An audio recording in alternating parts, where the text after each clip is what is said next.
오늘도 하나님의 은혜가 오늘 우리에게 주어지는 말씀 속에 함께 있게 되길 소망합니다.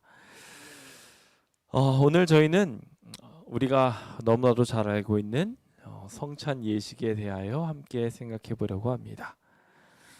성찬 예식 하면 여러분들은 어떤 생각이 떠오르시나요? 네. 우리 주님께서 저희에게 주시는 정말 최고의 가르침 중에 하나로 아마 감동적인 마음, 예수님이 십자가에 달려 돌아가시기 전에 저 하늘나라의 통치 원칙을 보여주신 그런 멋진 모습들을 떠올리기 쉬운데, 동시에 어떤 분들에게는 이 성찬 예식이 너무나 부담스러운 예식으로 자리 잡는다고 하시는 분들도 계시더라고요. 익숙하지 않다는 거예요. 그래서 성전에서 음식을 먹는 것도 이상하고, 또 자신의 발을 남한테 들이밀어서 닦아달라고 하는 것도 이상하고, 아마 교회에 처음 나오신 분들은 이 모습에 대해 되게 이상하게 여길지 모르겠습니다. 사실 이러한 예식이 우리 교회에서 자주 있어야 합니다. 정말 자주 말입니다. 저희는 어떻게 진행을 하고 있나요? 사실 거의 유대의 절기랑 비슷하게, 그쵸? 진행이 될 정도로, 그래서 나팔절에 한 번 그리고 나서 반기가 지나가서 6월절에 한 번, 이런 식으로 하듯이 저희가 1년에 2번 정도 이렇게 진행을 해왔는데, 정말 속상하게도 이번 코로나 때문에 저희가 이 예식을 진행을 했습니까? 못했습니까? 작년에는 아예 하지도 못했습니다. 이런 모습을 보면서 저희가 더 어색해지고 더 이상해질까 봐 걱정이 됩니다. 오늘 저희는 이 성찬 예식을 함께 좀 살펴보면서 하나님께서 저희에게 이 예식을 통하여 무엇을 말씀하고 싶으신지 함께 생각해 보려고 합니다.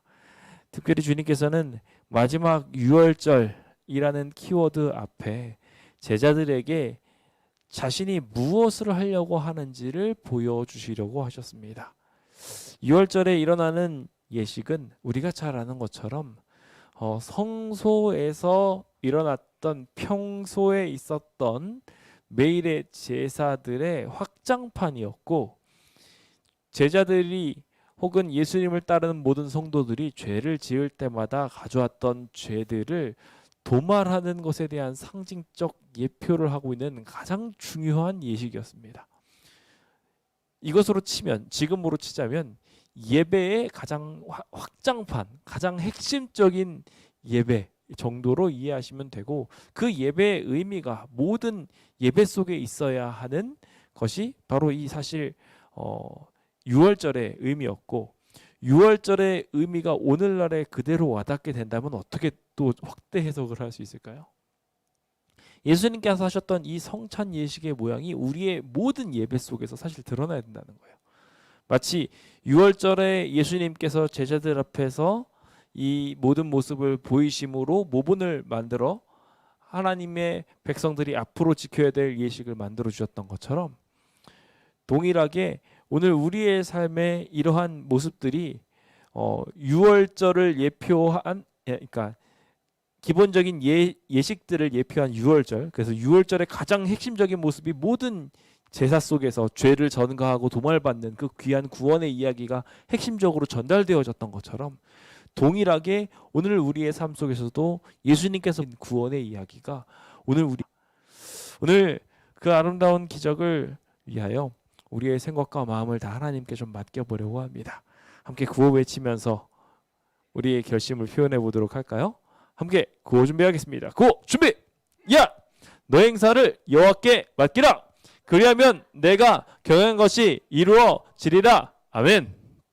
오늘 우리가 이렇게 하나님께서 주신 모든 선하심을 따라가기 위해 오늘 우리의 생각들 잠시 접고 하나님의 뜻대로 한번 걸어보도록 하겠습니다.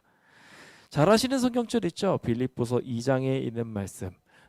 그래서 우리가 이 빌립보서 2장에 있는 말씀은 너무나 자주 해가지고 우리가 이제 입에 거의 박힐 지경입니다. 예수님께서 우리를 위하여 종의 형체를 취해가지고 오셨던 이야기들은 겸손의 표징이었고, 하나님 본체셨음에도 불구하고 얼마나 많은 것들을 포기하셨는지를 우리한테 잘 설명해주는 이야기입니다.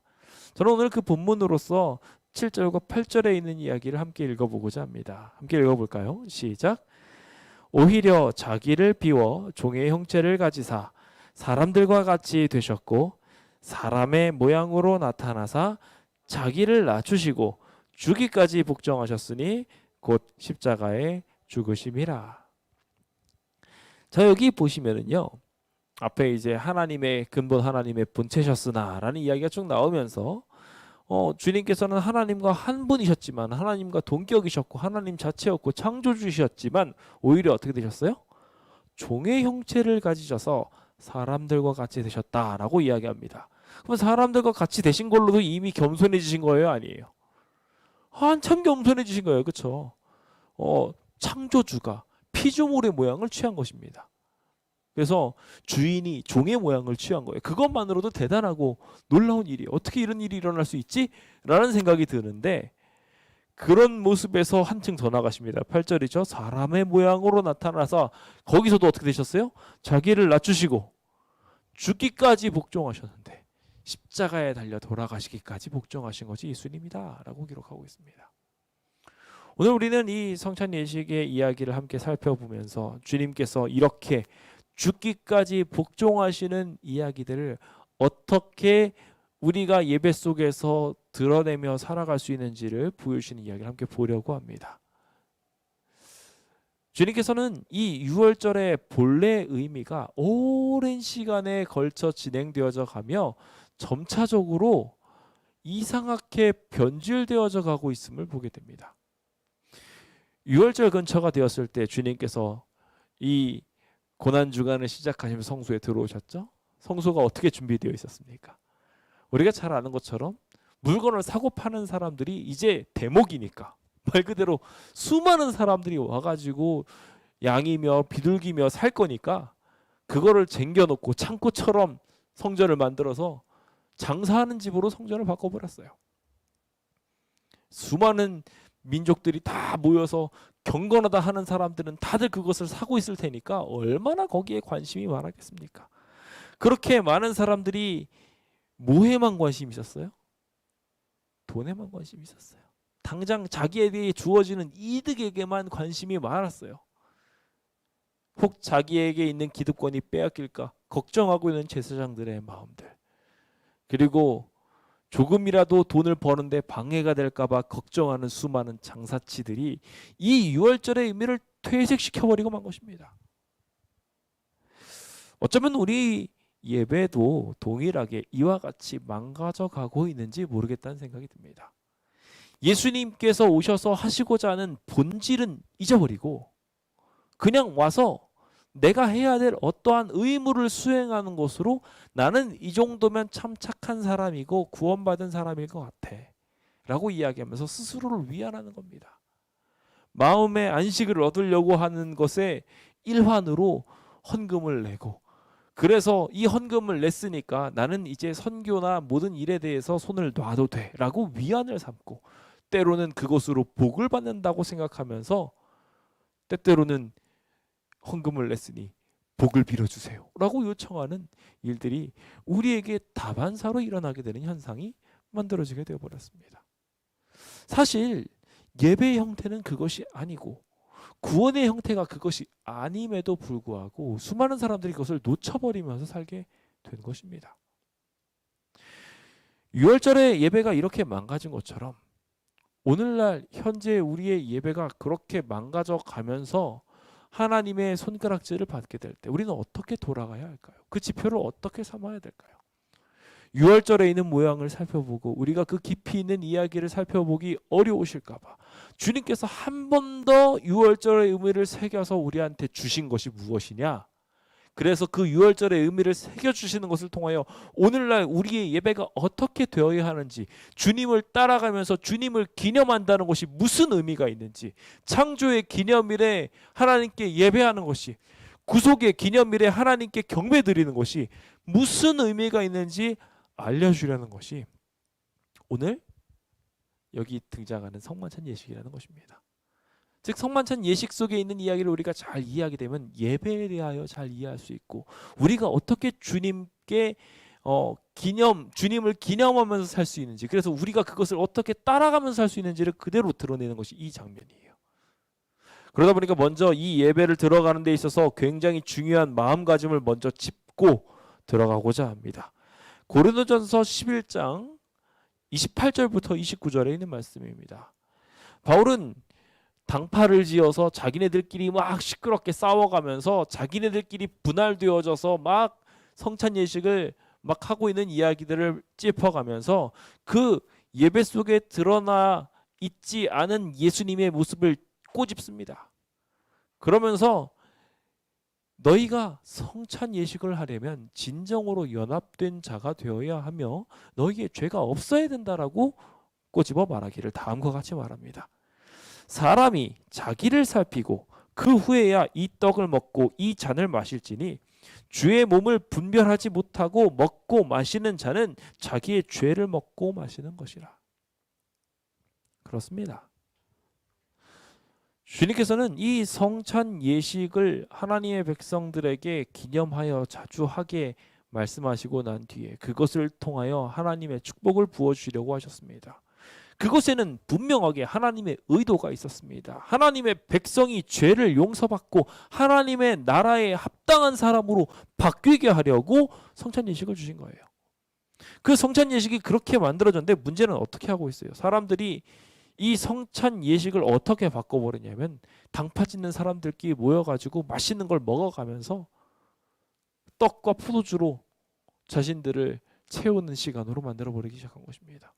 그 당시 포도주의 보관 기술이 좋지 않았기 때문에 그 기술이 분명히 하나님의 뜻에 의하면 분명하게 정결한 포도즙으로 마셔야 되는 것이 정상이지만 때로는 정신없이 기술의 부족이라는 핑계를 삼아서 술판을 벌리게 된 거예요.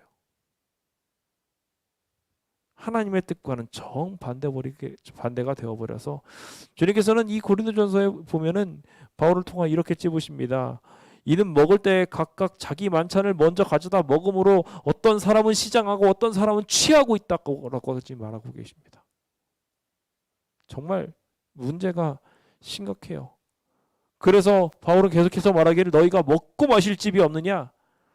너희가 하나님의 교회를 업신 여기고 빈궁한 자들을 부끄럽게 하고 있느냐라고 꼬집고 있습니다.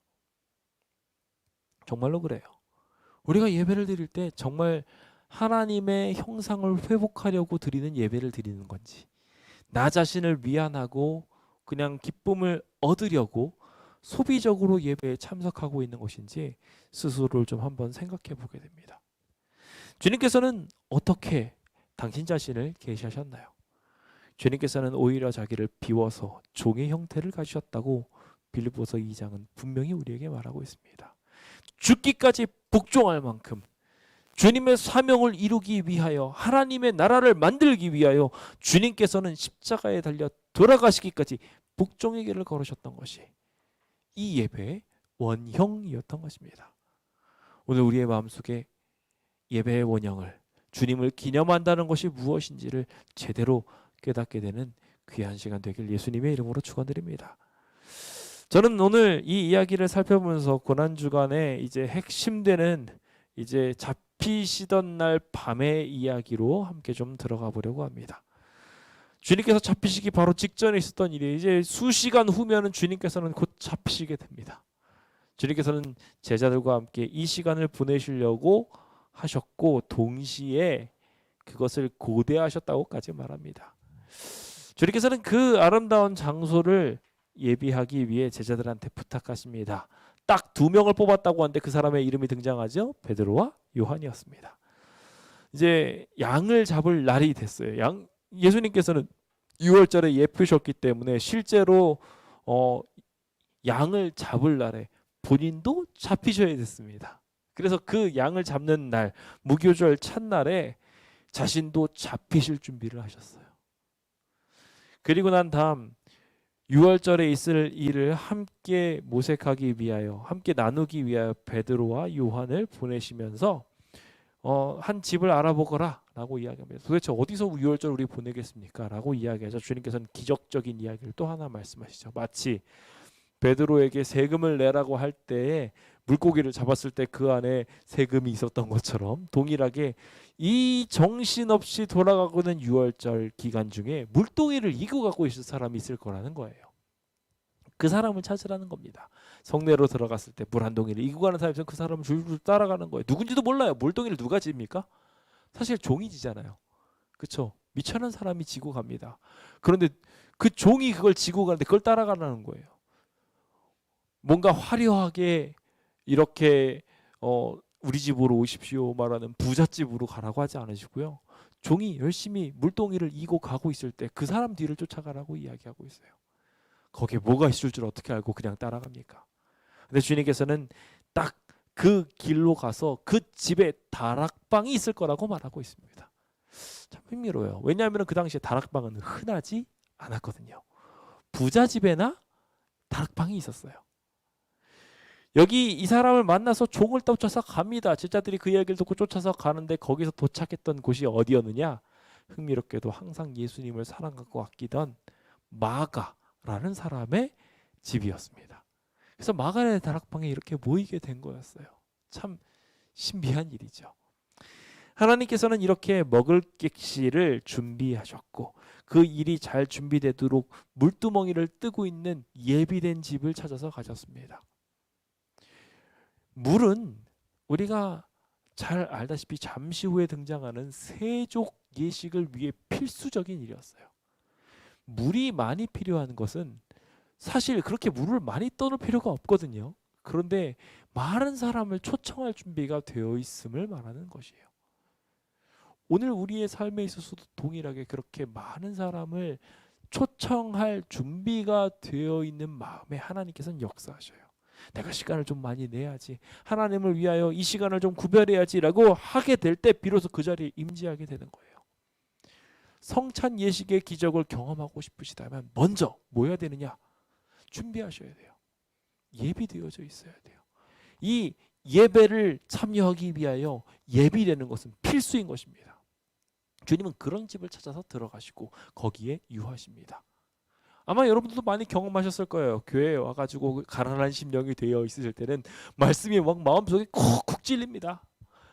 저거 꼭 나한테 하는 말씀 같아 하면서 막 감동을 받아가지고 한편으로는 가책도 느끼기도 하고 한편으로는 너무 감사하기도 하고 막 그러면서 하나님께서 칵칵 말씀하시는 걸 느껴요. 준비되어 있는 심령에는 하나님께서 이렇게 역사하십니다.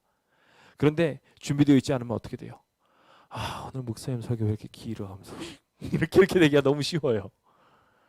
오늘 우리가 여기 마가의 다락방처럼 예수님의 마지막 유월절 최후의 만찬을 펼칠 아름다운 예배의 장소가 되기 위해서 많은 사람을 초청할 수 있을 만큼의 온전한 준비를 하는 그런 거룩한 곳이 되었으면 좋겠습니다.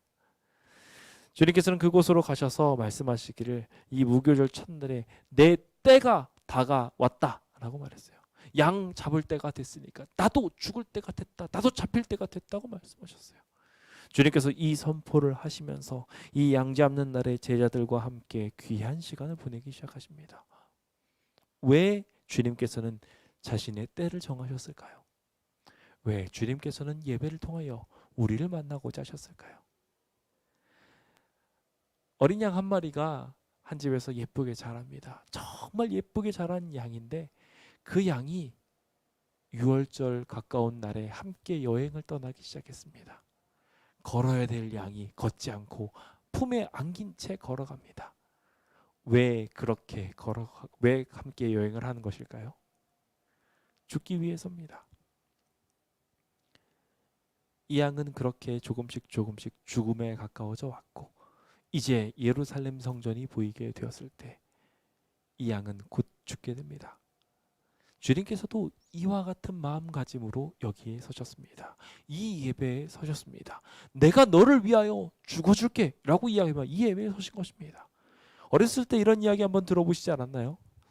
죄를 저지르면 주님께서 우리의 죄를 용서를 구할 때마다 당신의 피를 찍어다가 지우신다고요. 저는 그 은유적 표현이 너무나 마음속에 와닿습니다. 우리가 죄를 저지를 때마다 주님께서는 당신의 상처에 손을 집어넣으시고 거기서 피를 끄집어내셔서 고통을 참으시고 우리의 죄를 지워주셔요. 주님은 그러시려고 지금 이 자리에 앉아 계신 거예요. 당신의 상처를 후벼 파셔서 우리의 죄를 지우시려고 이 예배 자리에 계신 것입니다.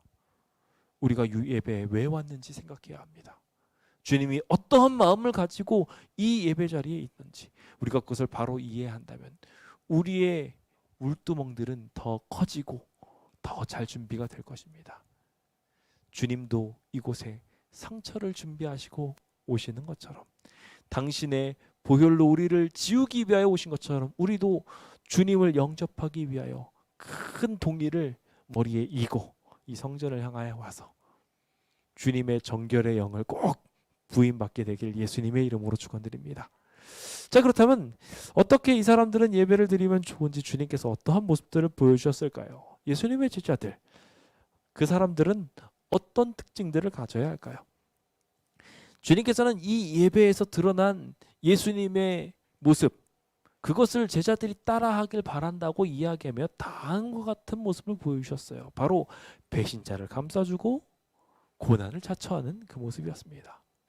거절하고 심지어 잊어가고 있음에도 불구하고 주님께서는 여전히 사랑하셨어요. 차라리 앞에서 부인하고 미워하고 싫어하면은 그나마 감정이라도 있는데 예수님께서 오셔도 아무 감흥이 없어요. 예배를 드려도 아무런 감동이 없어요. 아무런 변화가 없어요. 심지어 예배 시간이 됐는데 올 생각도 안 해요. 이런 사람들을 주님께서 어떻게 하고 계시다고요? 사랑하신다고요. 주님은 이 사랑을 가지고 오셔서 제자들에게 동일하게 부어주고자 하셨어요. 그 모습을 우리는 이 사복음서에서 함께 좀 살펴볼 수 있습니다. 마태복음에 보면은 저물 때에 이제 들어가셨다고 했어요. 새로운 하루가 시작됐을 때 드디어 이제 들어가시게 됩니다. 들어가서 이제 주님이 말씀하시기 시작하는데 사도들과 함께 자리에 앉아서 내가 고난을 받기 전에, 내가 이제 곧 죽기 전에 너희와 함께 이 유월절 식탁에서 함께 먹게 되기를 원하고 또 원했다라고 말씀하고 계셔요.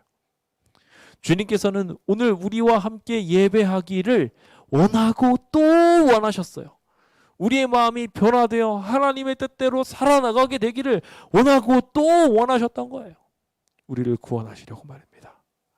그래서 주님께서는 제자들이 지금까지도 정신없이 자기 삶을 살아가는데 정신없는데 자기 욕심을 채우는데 예루살렘에 와서 어떻게 하면 왕이 될까 생각하면서 마음 두근두근거리고 있는 이 친구들한테 와가지고 말씀하시기를 내가 너와 함께하고 싶었어. 이 유월절이 하나님의 나라가 이루어지는 굉장히 중요한 날이 될 건데 그 하나님의 나라가 이루어지는 것을 내가 보기 전까지는 다시 너희들과 이렇게 먹을 일이 없게 될 거야 라고 말씀하셨어요. 사실 이 말씀을 보면서 퍼뜩 생각나는 게 있어요. 예수님께서는요 여러 번 식사하셨어요. 제자들과 부활하신 이후에도. 부활하신 이후에 어떻게 되셨습니까? 우리가 잘 아는 것처럼 도마가 도저히 믿지 못하니까 도마 앞에서 잡수시기도 하셨다라고 기록하고 있어요. 그렇죠? 그리고 아시는 것처럼 이제 갈릴리로 가라고 해가지고 갈릴리로 먼저 도착했던 사람들이 허탕을 쳤을 때 주님께서는 이미 식탁을 준비하고 계셨고 거기에서 떡을 준비하고 계셨는데 물고기 좀 있니? 해가지고 물고기 받아가지고 물고기와 떡을 드셨어요. 주님께서 친히 식사를 하시는 일이 분명하게 있었습니다만 주님께서는 여기서 유월절이 하나님 나라에서 이루기까지 다시 먹지 않겠다고 말씀하십니다. 이거 무슨 말씀일까요? 주님께서 여기서 말씀하신 이 하나님 나라에서 이루는 그 기적에 대하여 먼저 생각해 볼 것은 주님께서 이 땅에서 십자가에 달려 돌아가시는 사건이요. 하나님 나라에서 완벽한 이 도말이 이루어지는 사건으로 1차적으로 이루어졌다고 볼 수 있습니다. 동시에 주님께서 이 약속을 하시면서 다시 먹지 않겠다고 한 것은 또 하나의 중요한 의미로 다가올 수 있는데 너희들과 다시 유월절 보낼 일 없을 거야 라는 이야기입니다. 실제로 제자들은 다시 매번 유월절에 이렇게 모여서 함께 보낼 줄 알았는데 더 이상 유월절에 만나지 못하게 됩니다. 유월절이 될 때마다 그들의 마음은 허전해졌습니다. 예수님께서 달려 돌아가셨던 어떻게 보면 제자들에게 있어서는 길이나 다름없었거든요. 그날이 될 거라는 것을 지금 이렇게 은혜적으로 말씀하고 계셨던 것입니다. 주님께서는 지금 돌아가시겠다고, 고난을 받으시겠다고 말하고 있습니다. 근데 제자들은 뭐 하고 있어요?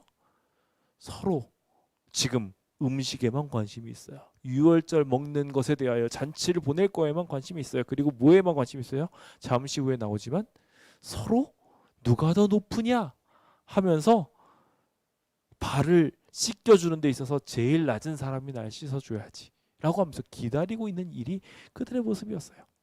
참 안타까운 현대죠. 예수님의 가르침은 싹 다 잊어버렸어요. 방금 전에 높고자 하는 자는 낮아져야 되고 낮아지고자 하는 사람은 높아질 것이다 라고 약속하셨는데도 불구하고 그거 다 잊어버렸어요. 이렇게 망각하고 있는 사람들 주님께서는 용납하십니다. 뿐만 아니죠. 다 함께 앉아서 먹을 때 너희 중 한 사람이 나와 함께 먹는 자가 있는데 그 사람 나 팔 거다 라고 주님께서 말씀하셨어요. 실제로 요한복음에 보면은 이제 자기의 사랑하는 사람들을 끝까지 사랑하시는 이야기가 등장하면서 2절에 보면은 마귀가 벌써 시몬의 아들 가롯 유다의 마음에 예수를 팔려는 생각을 뭐 했다고요? 넣어줬다고요. 이미 예수님은 팔 생각을 다 하고 이미 딜까지도 다 해놓고 왔어요. 어떻게 사인을 하면 잡기로 약속을 이미 해놓은 상황이에요. 이미 배반을 모의한 상황이었습니다. 언제가 좋겠다라고 말하게 되는 순간 딱 잡게 하려고 이미 돈까지 챙겨놓은 상황이었어요. 이런 상황에서 주님께서는 모든 배반을 하고 자기의 이익을 취하고 있었던 이 유다를 어떻게 하셨나요? 1절이죠. 세상을 떠나 아버지께로 돌아가실 때가 이른 줄 아시고 세상에 있는 자기 사람들을 사랑하시되 어떻게 사랑하셨어요? 끝까지 사랑하시니라. 주님께서 제일 처음 보여주신 것은 고통을 참아내시는 거였어요. 이 예배에서 제일 먼저 우리가 배워야 할 것은 양이 죽으면서 고통을 참아내는 모습을 보며 우리는 배우게 됩니다. 예수님께서 우리를 위하여 피를 흘리시고 살을 찢으시면서 우리한테 나눠주시려고 하시는 것을 우리는 보아야 하는데 그게 바로 고통이라는 거예요. 주님이 그렇게 고통을 감내하시면서 우리를 구원하시려고 하신다는 거였죠.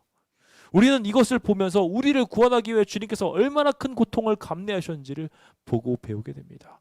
그리고 나가서 그것에 감사해서 우리도 한 사람이라도 구원하기 위하여 고통을 감내할 수 있는 사람으로 바뀌게 되고 이 세상을 아름답게 만들기 위하여 자기 자신을 희생할 수 있는 사람이 되게 됩니다. 우리가 이 고통을 예수님의 고통을 보지 않게 된다면 우리는 안타깝게도 예배를 잘못 드리고 간 겁니다. 예수님의 죽으심을 보고 우리는 돌아가야 합니다.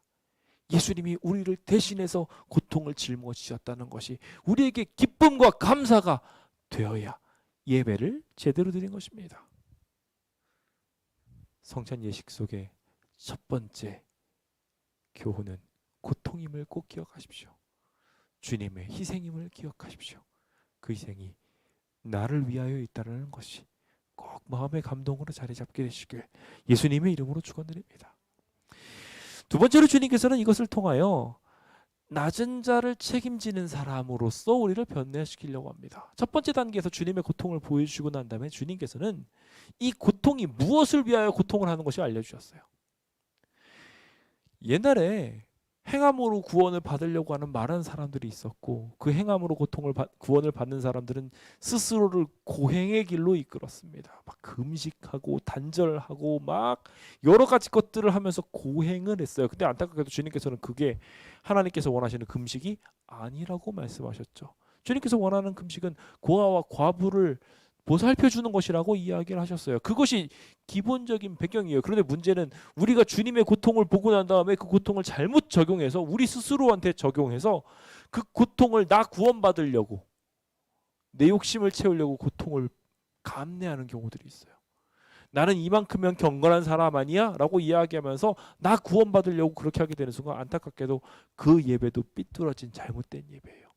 주님께서는 이 예배를 통하여 진짜 예배의 모습, 예수님이 왜 예배를 드리시는지, 하나님의 나라가 어떤 곳인지를 알려주시기 위하여 예수님께서 끝까지 사랑하셨다라는 것에 대한 설명을 몸으로 보여주셨습니다. 그것이 우리가 잘 아는 것처럼 세종예식이죠. 예수님이 끝까지 살아가는 방법 함께 좀 볼까요? 누가복음 22장에 보면은 묘한 기류가 흐르기 시작합니다. 그들 사이에 누가 크냐 하는 다툼이 나기 시작한 것이죠. 예수께서 그 다툼이 일어난 것을 보고서 말씀하시기를 이방인의 임금들은 그 사람들을 많은 사람들을 주관해 가면서 집권자들은 내가 은인이고 내가 너희들한테 꼴을 준다라고 이야기하면서 막 스스로 자기를 높이려는데 뭔가가 있는데 너희는 그러면 된다 안 된다? 안 된다. 너희 중에 큰 자는 젊은 자와 같고 다스리는 자는 섬기는 자와 같아야 된다라고 설명합니다. 나이를 많이 먹었으면은 나이를 많이 먹은 것으로 인해 가지고 다른 사람들 위에 서려고 하는 게 아니라 도리어 젊은 사람, 어린 사람들을 잘 보살펴 줄 수 있는 사람으로 바뀌어야 된다라고 말하는 것입니다. 그러면서 27절에 의미심장한 말을 하시는데요. 앉아서 먹는 자가 크냐 섬기는 자가 크냐. 앉아서 먹는 자가 아니냐. 그런데 나는 뭐 한다? 섬기는 자로 너희 중에 있노라. 딱 뭐가 생각나십니까? 주님께서는 이 가르침을 하시면서 이미 세종 예식을 준비하셨어요. 그러면서 아주 흥미로운 이야기를 이어가시는데 너희는 나의 모든 시험 중에 항상 나와 함께한 자이다 라고 말하고 계셔요. 그러면서 내 아버지께서 나라를 내게 맡기신 것처럼 나도 너희한테 이 나라를 맡길 건데 너희로 내 나라에 있어서 내 상에서 먹고 마시고 또는 보좌에 앉아가지고 12지파를 다스리게 하려고 하고 있다. 이거 무슨 얘기예요? 주님께서는 우리를 뭘로 보고 있냐면 왕같은 제사장으로 보고 있어요. 그래서 당신의 나라를 다스리게 하려고 생각하고 있다는 거예요. 이것을 가르쳐서 주님께서는 앞에 이야기한 것처럼 모든 시험 중에 나와 함께한 사람이다 라고 말하고 있어요. 왕같은 제사장이 되기 위해서 정말 하나님의 나라에 부합한 사람인지 아닌지 지금 시험받고 있다는 거예요. 그래서 하나님의 나라를 정말 잘 다스리려는지 우리가 판단받아야 된다는 거죠. 그런데 만약에 우리가 탐관오리처럼 주머니를 챙기려고 우리의 면접 시험장에서 주머니를 막 챙기고 있으면 이득을 막 챙기고 있으면 그 사람 뽑을까요? 안 뽑을까요? 어느 면접 시험장에서 자기 이익을 챙기고 있는 회사원을 뽑겠습니까? 아무도 그렇게 안 뽑을 거예요. 남들을 잘 다스려주고 진취 있게 이 회사를 이끌어갈 사람을 뽑을 겁니다. 그렇지 않나요? 주님께서는 마찬가지로 너희에게 지금 너희가 시험을 받고 있어. 나와 함께 이 시험을 같이 받고 있는 거야. 하나님은 저 큰 나라를 맡기려고 하고 있는데 너희들은 왜 여기서 이렇게 조그만 거 가지고 싸우고 있니? 그럴 필요 있다 없다? 없다. 그게 시험의 본질을 놓쳐버린 거다라고 우리에게 말씀하고 계신 겁니다. 예배를 드릴 때도요. 우리는 종종 되게 비슷한 일들을 많이 행해요. 요즘에는 코로나로 인해서 그 자리가 많이 바뀌긴 했지만 옛날 같으면 자기 자리에 누가 앉아 있으면은요 한번 더 훑어보고 앉아요. 자기보다 좀 더 좋은 자리에 누군가가 있으면은요 되게 불편해요. 그게 우리의 모습이 되어버리고 말았어요. 하지만 주님께서는 그거 아니라고 말씀하셨어요. 서로 자기가 편한 자리, 좋은 자리, 좀 더 자기에게 유익이 될 만한 자리에 앉으려고 하는 것이 하나님의 백성의 모습이 아니라 시험받는 자로서 하나님의 나라의 통치에 부합하게 온전한 모습을 취해야 된다는 거예요. 예수님처럼 말입니다. 그래서 저녁 잡수던 자리에서 일어나서 주님께서는 겉옷을 벗으십니다. 일하는 사람의 모습으로 하시고 수건을 가져다가 허리에 두르시고 하나 둘씩 닦기 시작하십니다. 도저히 이해할 수 없는 장면이었어요. 베드로가 물으십니다. 주여, 주께서 내 발을 씻으십니까? 어떻게 주인이신 분이 저를 씻기십니까? 라고 이야기합니다. 그때 주님께서는 베드로에게 말하시죠. 내가 하는 것을 지금은 알지 못하지만 이후에는 알게 될 거다. 세월이 지나고 나면 많은 사람들이 꽤 많은 것을 깨달으면서 삽니다. 그런데 시간이 지나서 마지막에 깨닫는 것 중에 하나가 이거라고 하더라고요. 그때 내가 욕심 좀 덜 피울 걸. 차라리 좀 더 베풀면서 살 걸. 이후에는 많은 사람들이 깨닫게 됩니다. 우리는 주님 덕분에 조금 더 일찍 깨달을 수 있게 되었습니다. 그렇다면 이 지혜로운 모분의 길을 어떻게 실천해 나가야 할까요? 오늘 이 일을 너무 미루지 마시고 최대한 빨리 이것들을 실행해 나갈 수 있도록 결심해 보면 어떨까라는 생각이 듭니다.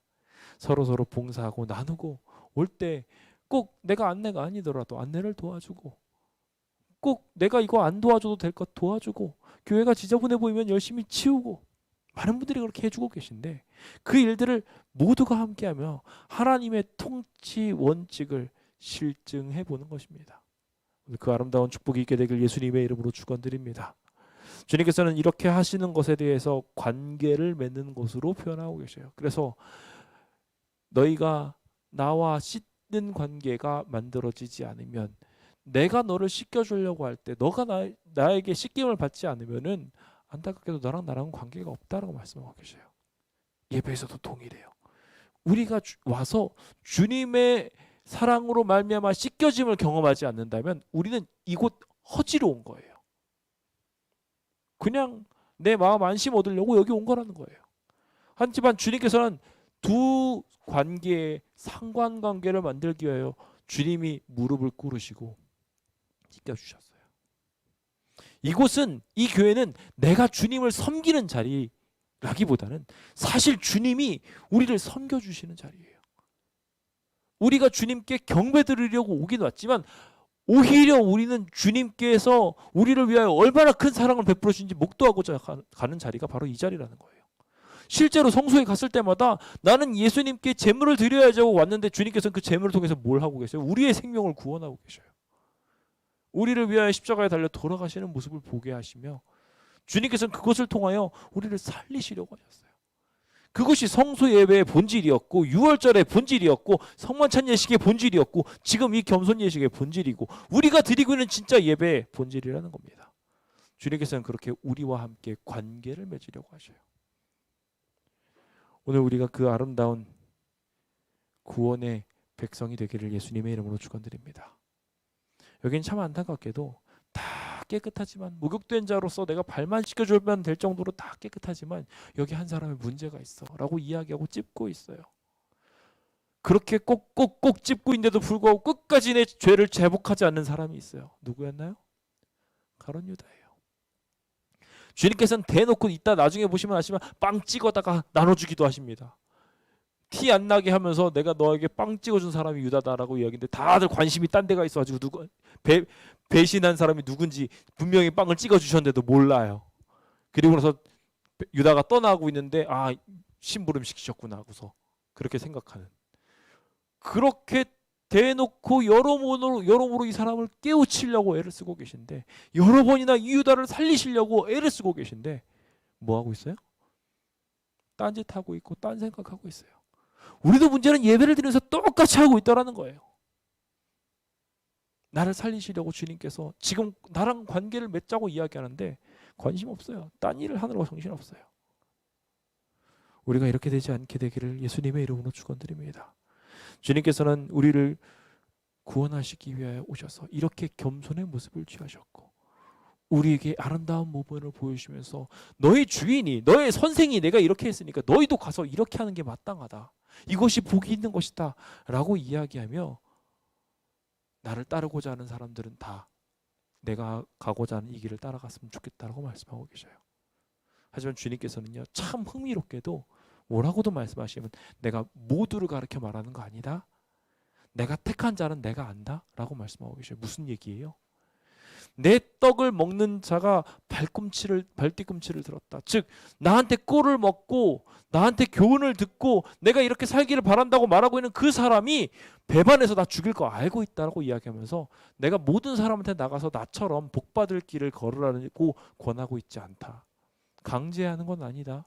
분명히 여기 있는 사람 중에 몇몇 사람은 나를 찌를 거야 라고 말씀하시면서 그래도 난 너희를 사랑하고 그래도 너희가 복된 길로 갔으면 좋겠어 라고 고면하고 계신 것입니다.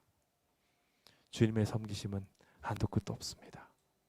오늘 그 아름다운 섬김을 이 예배 시간에 꼭 경험하고 돌아가서 예배 시간에 다 감동을 받고 가면 집에 가서 자연스럽게 남편을 향하여 무릎을 꿇고 발을 닦아주겠다고 이야기한다는 등, 마사지를 해주겠다는 등 변화를 경험하게 되길 예수님의 이름으로 축원드립니다. 자, 이렇게 이런 아름다운 섬김의 자세가 만들어지고 난 뒤 우리가 세 번째로 살펴보게 될 것은 주님께서 희생의 모습을 취하는 모습입니다. 주님께서는 이 모든 것을 포기하시는 모습을 우리가 잘 아는 것처럼 성찬 예식을 통하여 보여주셨죠. 주님께서는 당신의 살과 피를 우리한테 허락하시면서 이것이 너희에게 주는 언약의 피요 또 이것이 내 몸이다 라고 말씀하셨습니다. 주님께서는 이 양식이 되어질 것을 우리에게 주시면서 너희가 사는 것은 떡으로 사는 것이 아니라 누구 때문에 산다? 내 몸으로 내 피로 사는 거다 라고 말하고 계신 것입니다. 그러니까 떡이 없다고 걱정할 필요 있다 없다? 없다. 마실 거 없다고 걱정할 필요 있다 없다? 없다. 내가 너희의 영생을 책임져 줄 거니까 걱정하지 말아라 라고 이야기하며 모든 필요를 채워주실 예수님의 희생을 오늘 우리에게 보여주고 계십니다. 옛날에 어머니의 사랑 뭐 이런 것들을 떠올리는 이야기 중에 이런 이야기가 있더라고요. 아이가 배가 고파 죽겠는데 그 죽겠는 아이를 보고서 너무 불쌍한 나머지 어머니가 자기의 살을 도려내서 허벅지와 엉덩이 살을 도려내서 국을 끓여가지고 먹여줬다는 거예요. 아이를. 이렇게라도 아이를 살리려고. 저는 그 모습이 예수님의 모습이 아닌가라는 생각을 해보게 됩니다. 당신의 살을 째서 우리를 살리시려고 하시는 그 귀한 사랑이 오늘 우리에게 주어졌으니 오늘 우리는 그 상처를 보고 어떻게 생각해야 하겠습니까? 주님이 심지어 자기 살까지 도려내서 우리한테 줄 정도로 우리를 사랑하시는데 걱정할 필요 있어요 없어요? 없어요. 이제 더 이상 두려워하지 마시고 진정 행복으로 신앙생활 하게 되시길 예수님의 이름으로 축원드립니다. 주님께서는 더 나아가서 자신의 큰 희생을 말하시면서 포도주 언약을 우리한테 허락하셨어요. 뭐라고 말씀하셨죠? 내가 포도나무에서 난 것을 너희와 함께 하늘나라에서 먹기 전까지 나 포도나무에 있는 거 먹지 않을게 라고 이야기하셨어요. 주님께서는 목이 말라가지고 죽겠다고 이야기하시는 과정 중에서도 해영에다가 딱 찍어가지고 포도주를 맛보려고 하니까 맛을 보시고 이거는 포도주니까 안 드셨어요. 고통을 경감시키려고 고통을 줄여줄 수 있는 약이었거든요. 그게. 그런데 그것을 줬는데 주님께서는 그 고통을 감내할 모든 결심을 가지고 또 약속을 기억하고 다 함께 하늘에서 먹으려고 포도주를 그 고통의 순간에도 마시지 않으셨습니다. 주님이 확실하게 우리에게 하늘을 선물해 주겠다는 보증이 아니고 무엇이겠습니까? 그러므로 걱정할 필요 없습니다. 주님은 저 하늘을 주실 만큼 이미 우리에게 마음이 열려 있습니다. 그러므로 이 땅에서 주님의 큰 희생을 바라보고 두려워할 것은 아무것도 없어요. 세상의 걱정과 근심 다 내려놓아도 돼요. 이제 그 큰 사랑을 생각하고 세상에서 담대하게 나아가게 되시길 예수님의 이름으로 축원드립니다. 그러므로 신앙생활을 하면서 늘 행복하고 기쁘고 또한 다른 사람에게 그러므로 말미암아 더 배포가 커지는 귀한 주의 백성 되시길 예수님의 이름으로 축원드립니다. 저는 오늘 이 성찬 예식을 통하여 온전한 예배가 무엇인지 보았습니다. 주님께서는 배신자를 감싸셨고 낮은 자를 책임지셨으며 모든 것을 희생하셨습니다. 그 큰 사랑을 생각하며 이제 구주의 모본에 따라 이 예배를 드리는 모든 사람들은 섬김의 사람이 되기를 소망합니다. 그 아름다운 기적이 이번 전도회에도 귀한 역사로 자리 잡게 되길 간절히 바라며 오늘 모든 말씀을 마치도록 하겠습니다. 감사합니다.